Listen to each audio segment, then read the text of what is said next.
Kita lihatlah, air-air ini sekarang hancur-hancuran loh ini. Udah berapa negara ini yang kolaps? Ya, nah, Sri Lanka sudah babak belur, ya kan? Nah inilah di era abad ASEAN Century karena telah sedang inilah perkembangan geopolitik. Saya udah berkali kemarin waktu kumpul sama Pak Budiman Sujatmiko, sama Rudy Kamli, sama beberapa para jenderal, sama beberapa pengusaha. Situasi sekarang ini tidak baik-baik saja. Ya kita tidak tahu sampai kapan Indonesia bisa menahan laju inflasi. Amerika sendiri sudah babak belur. Dari kemarin ada tokoh NII yang sudah kembali ke pangkuan Ibu Pertiwi. Mereka menyatakan bahwa kekuatan mereka itu ada 5 juta mungkin lebih. Ada 5 juta lebih. Militansi ingin mendirikan negara Islam Indonesia. Jadi ya seperti yang disampaikan oleh Pak Budiman Sujatmiko kemarin, ada 3 aliran ya Islamisasi yang bergabung di Indonesia ini. Ada satu dari Pakistan, ya menggunakan tradisi Pakistan, yang kedua dari Turki, yang ketiga dari Syria. Nah yang begini-begini nih masuk lewat apa? Dia merembes, ya lewat apa? Lewat pendidikan, ya dia lewat pemerintahan, lewat ekonomi, lewat militer, lewat komunitas society, masyarakat, lewat agama, lewat finance system. Nah, kita udah budaya Nusantara. Jadi kita minta hari ini, saat sekarang ini, sebelum Pak Budiman Sujatmiko masuk, guru kita Pak Brigjen Junius Luman Tobing bisa membantu kita makna, arti, atau apa yang terkandung dari judul kita malam ini, yaitu genosida budaya Nusantara. Silakan Pak Jenderal Junius Luman Tobing. Halo Pak Jenderal. Halo Pak Jenderal. Apa bisa dengar kita Pak Jenderal? Baru bangun tidur gua. Waduh, baru bangun tidur. Iya Bapak, baru bangun tidur istirahat. Pak, jangan yang lain dulu karena nanti pasti ada komunikasi kita dengan Pak Budiman Sujatmiko mengenai genosida budaya ini. Kami butuh masukan dan paparan dari Bapak makna dari genosida, termasuk yang paling utama genosida budaya di Nusantara ini. Silakan Pak Guru.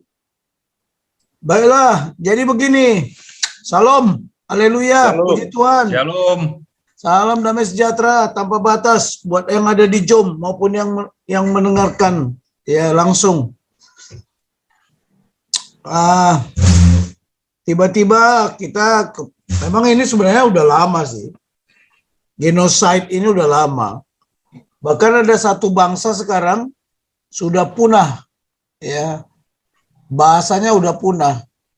Jangankan di negara lain, di negara kita juga udah ada beberapa bahasa yang punah. Karena menyangkut budaya itu termasuk tulisan, bahasa, pakaian, makanan, ya yang seperti kata Raja Uti tadi, ada rasa, ada karsa, ada budi, dan banyak sekali yang udah dibuang. Ya, memang ini karena ya kekuatan perubahan.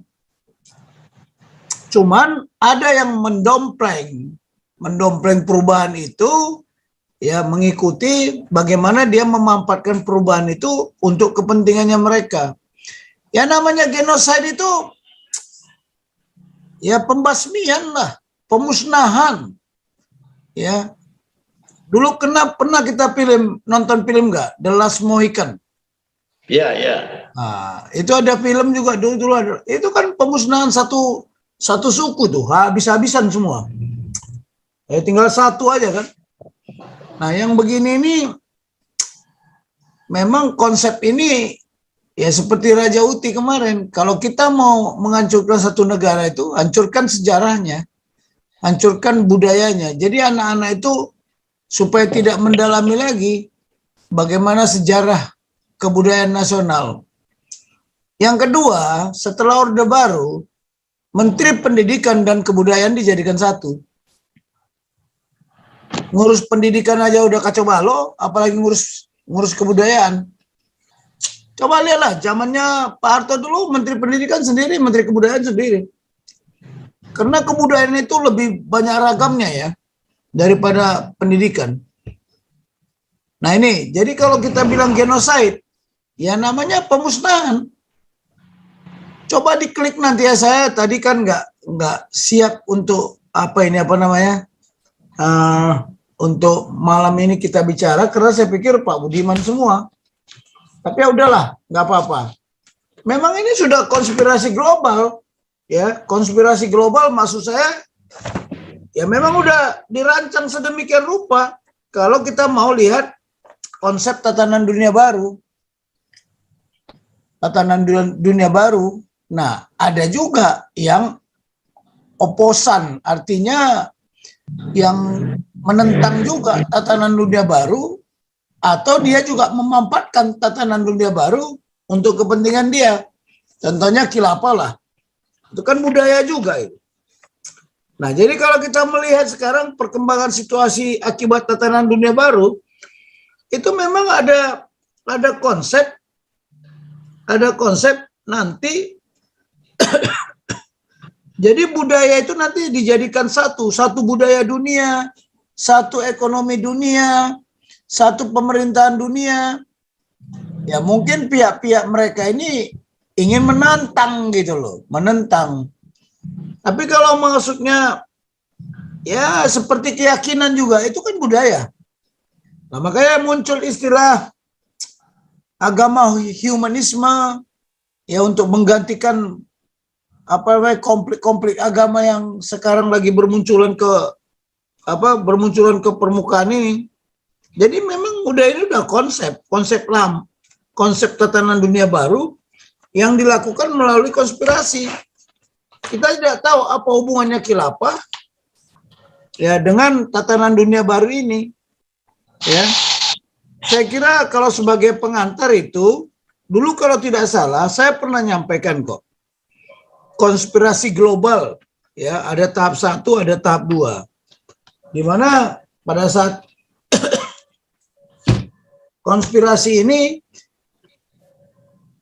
sudah mulai kelihatan gerakannya, itu sudah mulai merajalela ya, hampir di tatanan dunia kecuali mereka yang fanatik. Saya kira kalau pengertian genocide ya pemusnahan massal terhadap satu budaya. Kalau namanya budaya, cuman yang mau dibahas saat ini adalah genosida budaya Nusantara. Bahkan orang Batak sendiri sekarang, ya mungkin bahasa oke lah, tulisan hampir semua kita yang orang Batak mungkin sudah tidak tahu lagi bagaimana menulis dengan aksara Batak. Nah, sudah nggak bisa lagi menulis aksara Batak. Saya nggak tahu kalau Jawa ada suku-suku bangsa lain yang masih punya tulisan. Tapi suku Batak sendiri itu sudah hampir hilang itu budayanya. Oke Pak Puteh, apa mau dilanjutkan saya ngomong atau bagaimana ini? Kalau pengantar ya itu aja. Gini Pak, kami kan pernah beberapa kali dapat wawasan dari Bapak tentang wawasan Nusantara. Memang Bapak tidak dengan terbuka menyampaikan itu di klub kita ya, klub anak bangsa ini, klub diaspora Indonesia. Tapi kemudian sesuatu yang Bapak ungkapkan dari beberapa persoalan yang beredar Bapak kupas, sejak setahun ini Bapak selalu ada menyisipkan kerawanan bagaimana wawasan Nusantara itu akan dijajah dan bahkan ada resiko akan menghilangkan tatanan budaya Nusantara ini. Jadi sebelum nanti Pak Sujatmiko, Bapak mungkin bisa kasih kami arahan ya. Resiko ini apakah bisa kita ambil alih dengan memakan atau mengkampanyekan Pancasila, seperti yang nanti pada bulan Agustus Bapak mau membuat satu gerakan nasional di Bandung misalnya, yang kami dengar Hari Sumpah Ibu Pertiwi, Bapak akan menghadirkan ibu-ibu berkebaya. Bisa bantu pemaparan Pak sebelum Pak Sujatmiko bersama dengan kita. Baik, bisa saya jadi co-host? Boleh, boleh. Sudah co-host itu Pak? Hah? Bapak sudah co-host? Udah co-host. Sudah, Pak. Tasya. Sudah Pak, sudah co-host Pak. Udah co-host ya, cuman saya nggak tahu file saya di mana ditaruh anak-anak ini. Ntar dulu ya. Tasya, coba buka file Papa dulu. Yang tambahan lagi Pak Putih, ini sekarang ini pertama kan dulu kan kita masih ada mata kuliah kewiraan kan, Polek Sosbud Hankam. Sosial budaya masih dipelajari dulu. Sosial budaya asli Nusantara dan bukannya Arab ya. Itu dipelajari dulu ketika kita masih awal-awal masuk di bangku kuliah. Kemudian juga sekarang yang saya lihat kurang di pendidikan, dari mulai pendidikan dasar sampai perguruan tinggi, adalah pelajaran sejarah. Jadi anak-anak sekarang itu buta sejarah, Pak. Nah, buta sejarah akibat dia nggak memahami identitas bangsanya kalau dia nggak mengetahui sejarah bangsanya gitu. Bahkan sejarah yang sekarang ini ya sejarah yang di media sosial ini diganti untuk demi kepentingan khilafah gitu. Kira-kira begitu Pak. Nah ini udah bisa dimulai nih Pak Jenderal. Silakan Pak Jenderal. Udah dilihat nggak ini? Bisa Pak, terlihat. Oke, sebenarnya konsep ini udah lama dibuat, cuman hari ini mau ditayangkan. Jadi gini, saya ini capek sekali. Tasya, ini gimana Tasya? Tolong dulu nak. Supaya masuk ke sini gimana?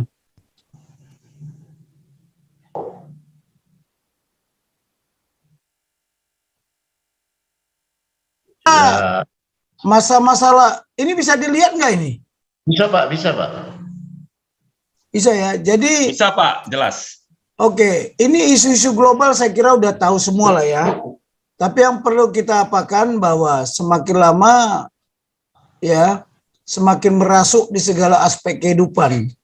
Suka atau tidak suka, senang tidak senang, siap atau tidak siap, bangsa Indonesia akan menghadapinya. Tetapi kita terlambat meresponnya. Nah, ini. Jadi kita selalu spontanitas, ya. Ini kalau nggak salah udah pernah saya tayangkan ini. Tasya, ini. Jadi sekarang ini kita ada proses penyatuan global.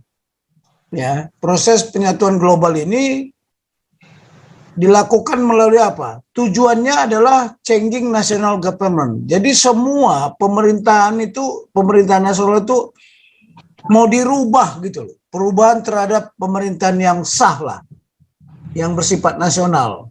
Melalui apa? Deregulation. Ya, kalau kita lihat ke sebelah kiri ini deregulation. Kemudian dia lakukan juga melalui apa? Deterritorialization. Nah, ini dia lakukan melalui ODA. Ya, deregulation melalui ODA, sehingga dengan ODA ini terjadilah deterritorialization, sehingga wilayah-wilayah itu seolah-olah memisahkan diri. Ya, seolah-olah mereka paling berkuasa sekarang. Tujuannya apa? Dibuat ini insecurity, instability. Jadi kalau sekarang kita ribut terus ya, memang ini need for private investment. Nah, siapa private investment ini? Bisa aktor-aktor, ya, orang-orang the have. Ya, lihat aja sekarang ini, butuh investment nggak? Makanya ketika pemerintahan Jokowi pertama sekali apa? Kan membutuhkan investor yang banyak. Ya, inilah geopolitik melalui geopolitik. Yang paling berat setelah terjadi deregulation ini terjadilah perda-perda tadi. Perda-perda tadi, makanya jangan heran kalau barusan tadi Pak Putih bilang ada provinsi Sumatera Barat bersyariah, ada Aceh bersyariah, ya. Tapi Papua sudah juga berubah dari koteka sudah nggak pakai koteka kan? Nah itu kan budaya koteka itu.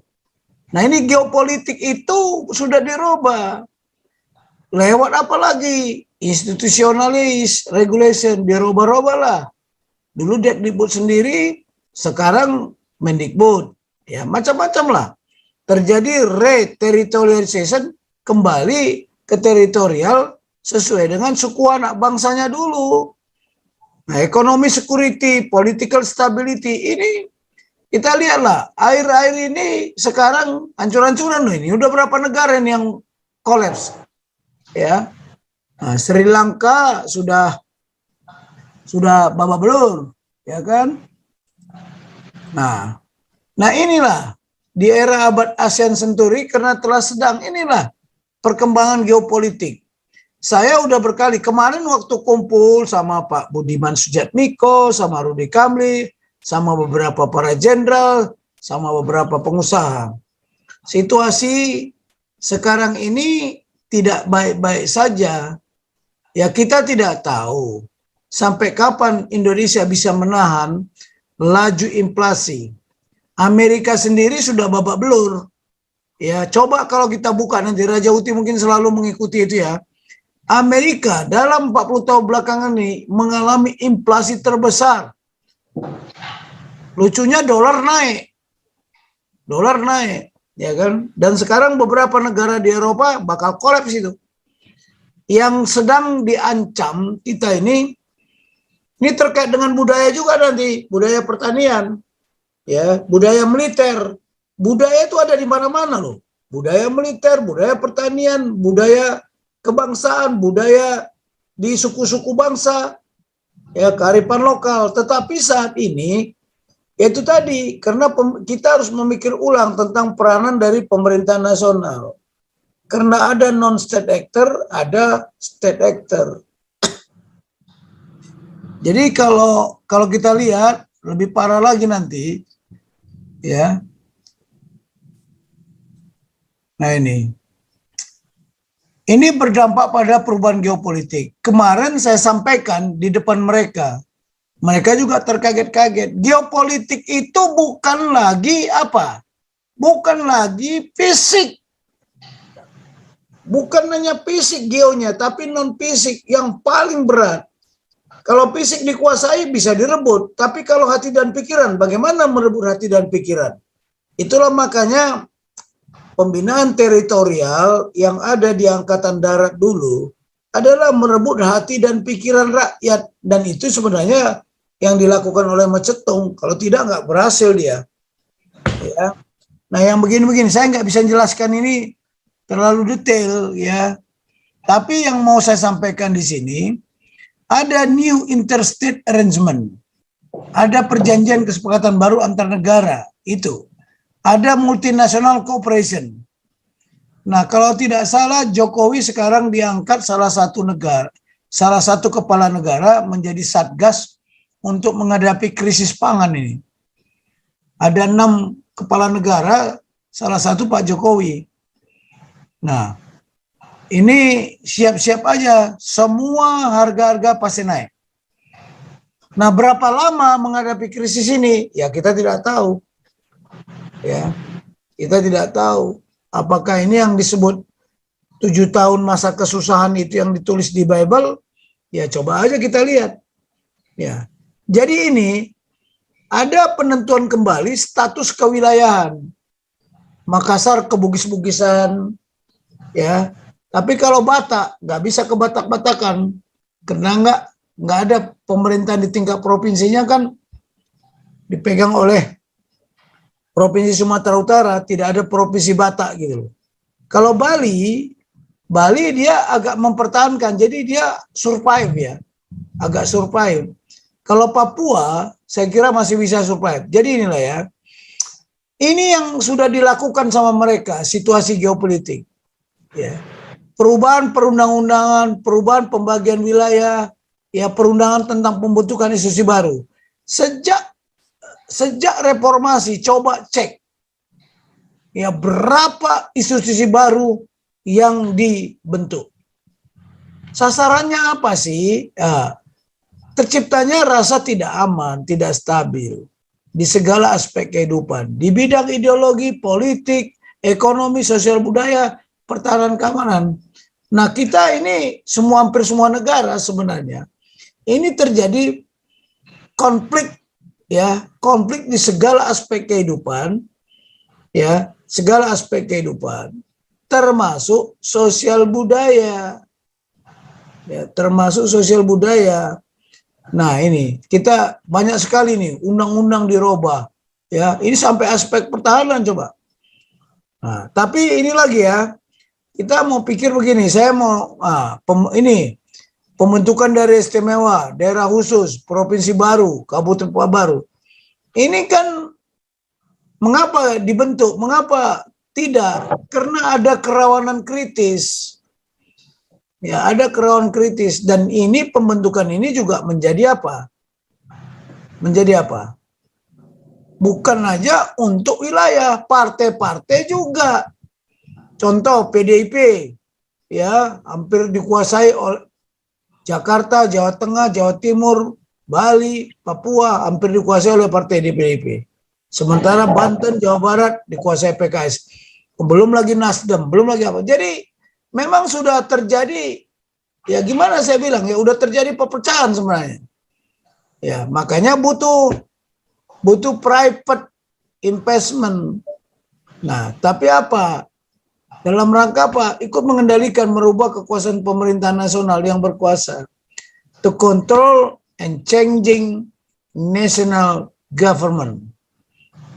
Ya, nah ini coba kita sadar tidak enggak bahwa kita udah dikontrol oleh beberapa negara. Bukan satu negara yang kontrol kita. Ya, bukan satu negara, banyak. Nah, ini oke lah ya, kita tidak apa. Nah, kita ada di pusaran ini. Ya, sudah berkali saya katakan antara negara dengan aktor bukan negara.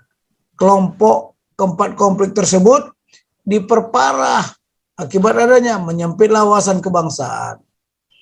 Ya. Terus tergerusnya nilai-nilai Pancasila sebagai way of life. Ya, dan seterusnya dan seterusnya. Ini banyak sekali pembangunan karakter bangsa, nasionalisme, nation and karakter bidik semakin tidak terarah, menyimpang dari landasan pemikiran paradigma nasional Indonesia. Ya, salah satunya Pancasila, budaya nasional, ya, memakai kerudung, memakai baju kebaya dan sebagainya. Ya. Nah, ini kenapa ada konflik, ada pertarungan antara dua negara, US American leadership in the global world, PS China. Ya, China maunya Cina sejagat, One Belt One Road inisiatifnya itu lewat inisiatif One Belt One Road, One Silk Road. Nah, ini kita nggak mewaspadai ini karena kita nggak punya strategi. Kalau mereka punya strategi, bagaimana dia tampil di jagat raya ini sebagai pemimpin yang punya kepemimpinan. Ya, inilah the great power geopolitik competition. Oke, kita lihat lagi. Ini kita tanya aja. Nah, ini diperparah tatanan dunia baru, the new order yang saya katakan tadi. Ya, apa? Ini akan menimbulkan benturan atau konflik sudah jelas. Ya, artinya terjadi konflik pertarungan antara kepentingan geopolitik global dengan kepentingan geopolitik nasional. Nah, mari kita lihat. Ini sekarang tatanan dunia baru itu. Jadi globalisasi kan sudah jelas kita merupakan sekarang ini definisinya terminologinya bergerak lagi. Globalisasi merupakan gerakan dari suatu kepatuhan, ketaatan. Globalization is a movement of conformity terhadap kebijakan aturan global policy. Ya. Nah, globalisasi ini datang tidak dengan sang pengatur, tetapi datang dengan aturan. Globalization comes without a ruler, but it's come with a rule. Nah, apa yang mereka buat? Jadi kehidupan berbangsa bernegara di berbagai belahan dunia, tidak terkecuali Indonesia, sedang mengalami era dunia baru yang sedang berubah. Ya, new era is changing world. Akibatnya apa? Muncullah paradigma global, tatanan dunia baru, new world order. Konsep kebijakan yang baru ini ya menuju kepada apa? Satu dunia, one world. Satu pemerintahan, one government. Satu agama, one religion. Jangan heran kemarin Paus mengumpulkan semua tokoh-tokoh agama dunia kan.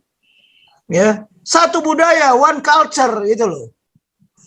Budaya yang dianggap tidak penting kalau perlu dihabisin. Nah, satu sistem finansial ekonomi. Lihat aja kita sedang menuju ke sana. Apakah kita mampu? Lihat aja Indonesia. Udah banyak utangnya. Udah dikontrol nggak kita? Ya, nah, coba. Ya, saya buka lagi. Nah ini. Mereka menghancurkan suatu negara itu melalui apa? Ini konsep global. Finance, foods, film, fashion. Ya. Makanya sekarang ya negara harus segera inisiatif. Jangan nanti bangsa ini kelaparan. Kelaparan bukan hanya karena yang mau dimakan nggak ada. Ya artinya tidak ada pangan yang ada dihasilkan oleh pemerintahan. Tapi yang lebih parah lagi, makanan yang mau dimakan tidak ada. Uang banyak, tapi apa yang mau dimakan nggak ada. Nah, lewat fantasi, lewat faith, lewat friction. Coba lihat anak-anak kita itu. Tanpa hari, tiada hari tanpa main iPad. Dan itu dia lewat apalagi menciptakan konflik antara ideologi dengan konstitusi. Sudah terjadi kan? Kemudian industri senjata. Mereka membangun industri senjata besar-besaran. Kemudian seolah-olah mereka menyusun jadwal perang. Nah, kemudian lembaga keuangan dan sebagainya lah. Termasuk industri penyebaran candu, narkoba, miras, dan rokok. Nah, ini sekarang tahap kedua. Kita ada di mana sekarang ini? Sudah masuk nggak ini? Kendalikan tatanan dunia baru. Ciptakan revolusi nasional dan perang. Ciptakan rekayasa, separatisme, disintegrasi. Ciptakan revolusi seks, pre-seks, homoseks, LGBT. Rusakkan keluarga. Membuat aliran-aliran sesat, membuat kuasai senjata biologis, virus, dan sebagainya. Promosi sekularisme, agama baru, dan masa depan. Promosi multipartai. Sudah terjadi kan? Ini saya kira udah hampir lengkap. Bukankah ini budaya? Semua apa yang diciptakan budaya. Ide itu dari kegiatan sosial budaya. Ya. Nah, oke lah ya. Itu aja mungkin yang bisa saya komentari. Ya, nanti terlalu banyak nggak enak didengarnya karena kan Pak Budiman ini loh. Iya. Beliau ada rapat belum selesai mungkin beberapa saat lagi karena ada dadakan di korporasi yang beliau sedang urus. Teman-teman, kita melihat banyak hal ya. Jadi kita mungkin hanya melihat sepihak seperti yang disampaikan oleh Pak Jenderal tadi.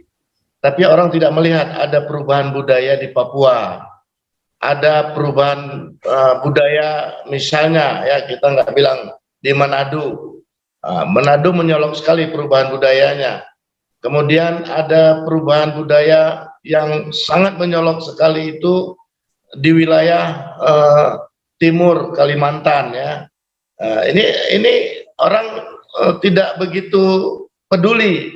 Karena wilayah timur Kalimantan itu sedang galak-galaknya industri ya, industri mega-mega proyek ya. Dan kalau kita mau jujur sebenarnya perpindahan ibu kota Nusantara ke wilayah Kalimantan juga kalau tidak dari awal dibuat satu komitmen bersama, tahu-tahu nanti Ibu kota negara IKN, ibu kota negara. Yakin nggak kita ibu kota negara IKN itu menjadi ibu khilafah negara? Berbahaya. Karena apa? Karena kita nggak tahu sumber dananya ini sekarang dari mana. Kita udah dengar banyak, dalam tanda kutip ya, banyak sponsor-sponsor yang tadinya menjanjikan ibu kota negara itu mereka sponsorin, satu persatu mereka mundur.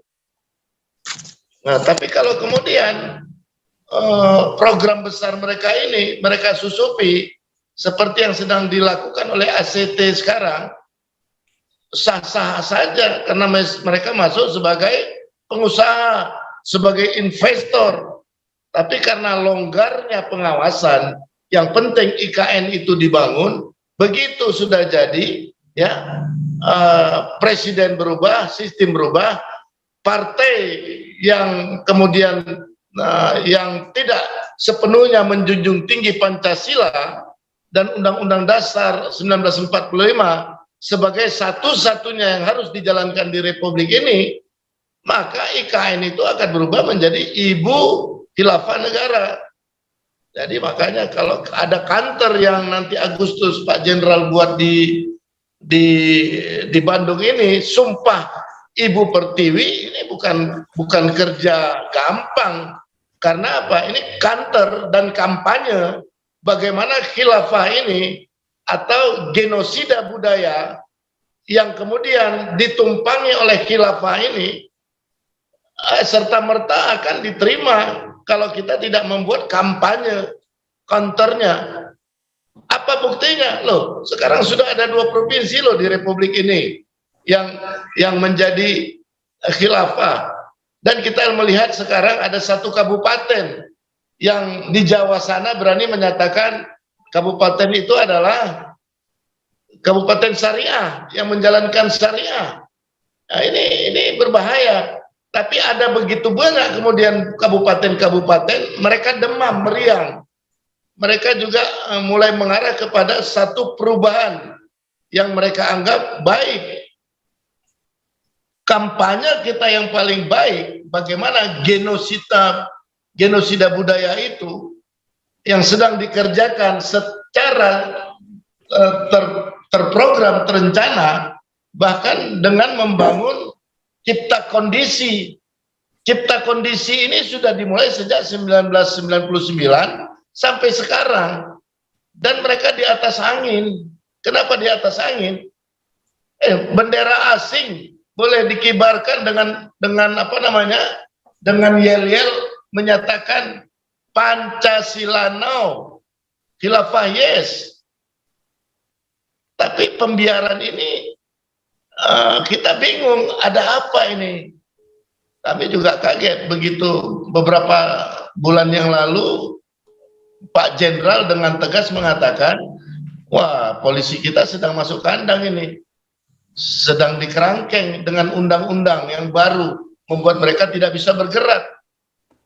Tapi sekarang kita melihat lagi kejadian lepas kejadian, bagaimana para penegak hukum kita main hakim sendiri. Apa bedanya dulu di zaman PKI? Apa di zaman PKI itu? Orang dibantai, dihakimi tanpa proses hukum. Ngeri loh zaman PKI itu. Kita tidak senang sama tetangga kita, kita bisi-bisi bahwa mereka PKI besok sudah datang eksekutor. Satu rumah dibantai hidup-hidup tanpa proses hukum. Dan hari ini itu terjadi. Jadi genosida budaya itu berbahaya sekali. Karena apa? Kita melihatlah dulu Gerwani misalnya. Gerwani itu bagaimana para wanita ini bergerak untuk memperjuangkan kehidupan yang mereka mau.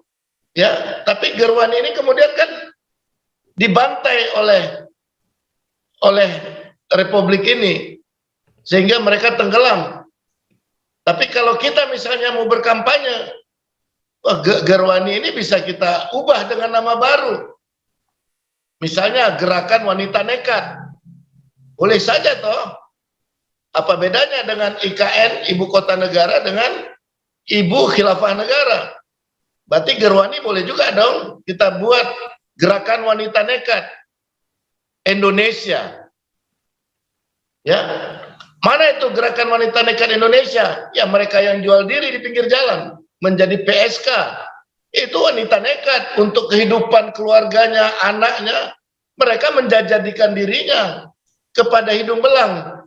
Wah, bagi saya bisa aja nih kita kampanyekan. Gerwani zaman sekarang ini adalah para PSK, para penjajah cinta di pinggir jalan, mengharapkan upah cinta dengan uang. Ini berbahaya. Jadi kampanye-kampanye ini harus kita mulai dengan sportif. Bagaimana budaya di bangsa ini bisa bertahan, bisa tetap kuat. Ya, ini sebelum Pak Sujatmiko masuk ke kita di sini ada Pak Santiamer. Pak Santiamer, apakah bisa memberikan sekapur siri? Halo Pak Santiamer. Pak Puteh. Ya. Jadi tadi ada yang belum saya sampaikan ketika pertemuan di Bandung kemarin. Oke. Kalau Sumpah Pemuda itu disampaikan oleh para putra-putri bangsa ini hanya 3 isinya. 1 nusa, 1 bangsa, 1 bahasa. Tapi kalau Ibu Pertiwi itu nanti ada 5.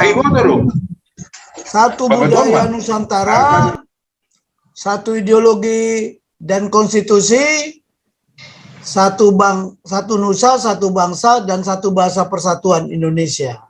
Ya. Jadi nanti menjadi 5. Mengapa kita angkat Sumpah Ibu Pertiwi?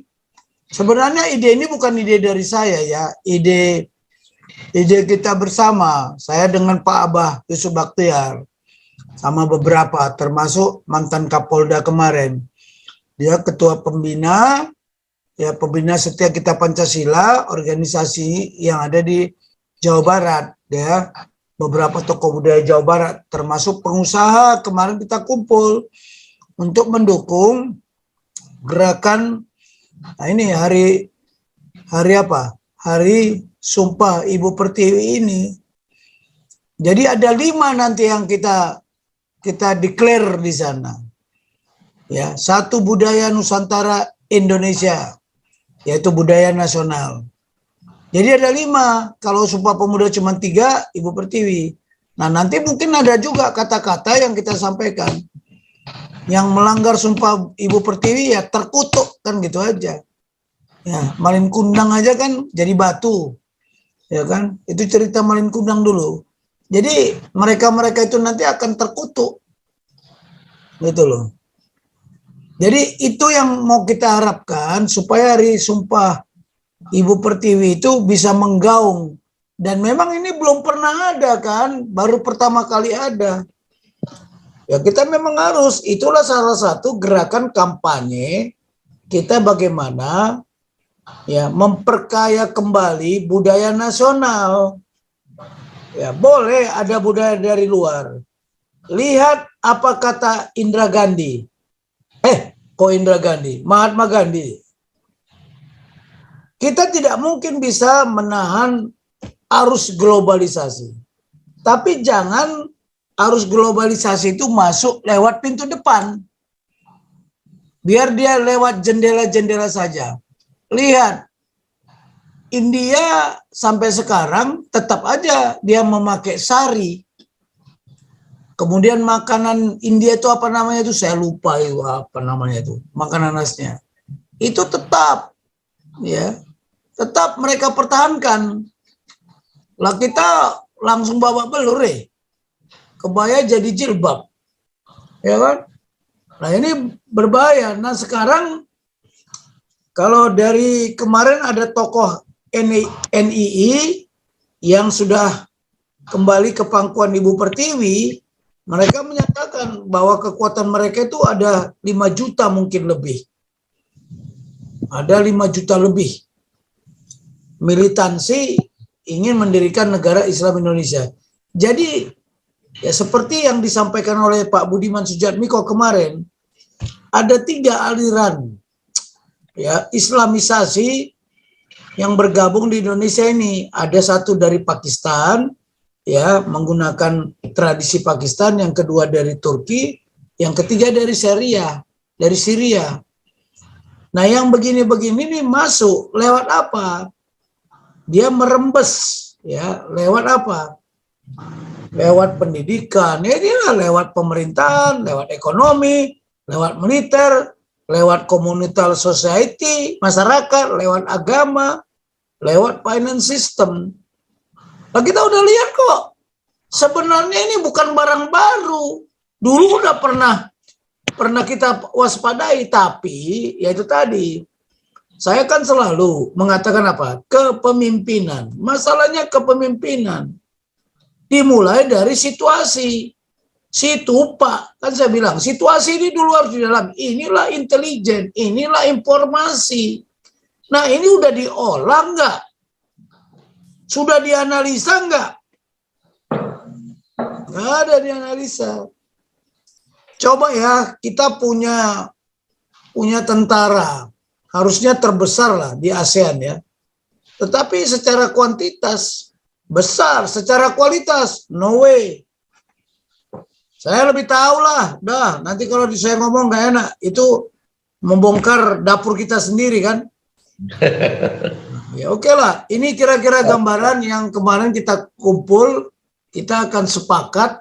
Ya saya kemarin bilang kepada para pengusaha, wujud bela negara Anda, dukung. Karena ada yang punya finansial. Bagaimana bisa terselenggara? Ya terselenggara apa? Terselenggaranya hari Sumpah Ibu Pertiwi. Tapi memang berat ya, berat memang. Bagaimana tidak seperti membalikan telapak tangan mereka yang memakai jilbab terus tidak mau pakai jilbab, itu berat memang. Berat. Nah itu perlu waktu. Karena konsep ini udah sekian tahun. Kita mau merubah dalam 1 hari, ya nggak mungkin. Ya, kecuali terjadi tsunami. Ya kan? Nah, yang paling sulit lagi, bagaimana ini kampanye bisa terjadi tidak hanya di Bandung nanti, tapi terjadi di wilayah-wilayah daerah. Ya ini mohonlah kepada yang ada di Ambon, yang ada di Sulawesi, yang ada di mana-mana lah, ikut merayakan. Ya kita udah menentukan tanggal 8 Agustus, tidak mundur lagi. Karena tanggal 8 itu punya makna. Tanggal 8 itu angka yang tidak terputus, melingkar dia. Itu yang diambil oleh simbolnya LiPo kalau nggak salah ya. Dia bikin angka 8 tapi mendatar, tidak lurus. Nah inilah kira-kira konsep kemarin yang kita diskusikan di Bandung. Tapi nanti ada pertemuan kedua, ketiga, dan sebagainya. Itu memang nanti harus diatur. Karena persiapan ini bukan gampang ya. Targetnya itu mengerahkan 7.000 ibu-ibu berkebaya. Coba bayangkan aja. Dan bagaimana menggaung. Kalau saya sih kalaupun tidak 7.000, yang penting gaungnya ini bisa kemana-mana. Seperti teroris itu kan. Dia membunuh 1 orang. Sebenarnya tujuannya satu, menciptakan rasa takut yang berlebihan. Nah, yang begini-begini kita, ya konsep itu di mana-mana, strategi versus strategi. Ya, tetapi lihat aja yang dikatakan oleh Pak Budiman Sujatmiko kemarin, dari Pakistan konsepnya seperti ini, dari Syria konsepnya seperti ini, ya, dari mana lagi tadi, ya itulah yang terjadi sekarang ini, Afghanistan lain lagi. Jadi konsep-konsep ini tidak diwaspadai karena kita sibuk membangun, tapi yang kita bangun adalah benda mati, bukan manusianya.